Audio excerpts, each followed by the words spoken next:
5000 ফেরেশতা নামছে, ওই পাহাড়ের নাম হলো জাবালে মালাইকা। যারা উমরা হজ করতে গেছেন, বদরের প্রান্তর দেখতে গেছেন, তারা ওই পাহাড়টা দেখছেন। আছেন কেউ? জাবালে মালাইকা পাহাড়টা দেখছেন না? পাহাড়ের মাটিগুলা পাউডারের মতো, না? পাহাড়ের মাটিগুলো পাউডারের মতো। অথচ আরবে যত পাহাড় আছে প্রত্যেকটা পাহাড়ের মাটি হলো পাথরের মতো শক্ত। কিন্তু জাবালে মালাইকার এই পাহাড়ের মাটিগুলো মনে হয় যে মেশিন দিয়ে গুঁড়া করছে, পাথরগুলো মেশিন দিয়ে গুঁড়া করছে, এত পাউডার। কারণ কি? কারণ হলো একসাথে যখন 5000 ফেরেশতা ওই পাথরের পাহাড়ে নামছে, ফেরেশতাদের পায়ের আঘাতে পাথরগুলো চূর্ণ বিচূর্ণ হয়ে গেছে।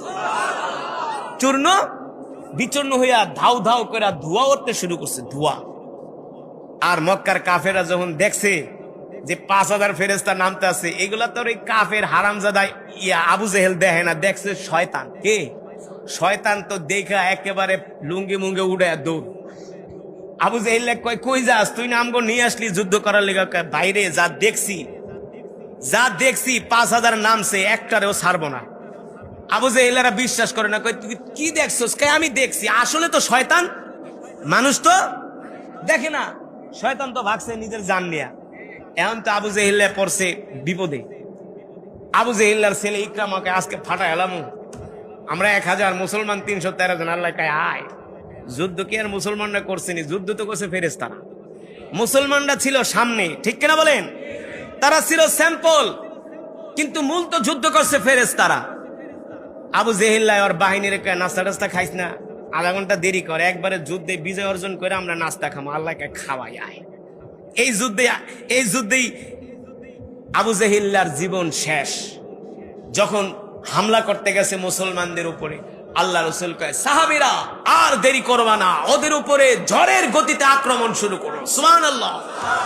একসাথে 5000 ফেরেশতা 313 জন যখন হামলা করছে, মক্কার 1000 কাফের আর কিছু চোখে মুখে না দেখা যে যেমনে পারছে ঘোড়া, ডাল, রসদ পত্র, খাবার দাবার সব পালায়া মক্কার দিকে দৌড় শুরু করছে। আর তো আবু জেহেলারে 2 জন ছোট ছোট সাহাবী মাআজ আর মুআজ, 2 জনে যায়া আবু জেহেলারে এক কোপ মারছে। এক কোপে আবু জেহেল শেষ, ফাইনাল। এখন আবু সুফিয়ান বলে, আমগো তো ইবলিস শয়তান ঠিকই বলছিল যে যাইস না, মরবি। তা আবু জেহেলে তো মরছে, বড় নেতা মরে গেছে, আবু সুফিয়ানকে আমি মরতে রাজি না। সে তরবারি মরবারি ফালায়া মক্কার দিকে দৌড়। আবু জেহেলের ছেলে ইকরামা দাঁড়ায় দাঁড়ায়, আব্বা জানলে না বলছিলাম যে আমি মোহাম্মদের কল্লা তার পায়ের কাছে আইনা রাখবো, বাপেই তো শেষ।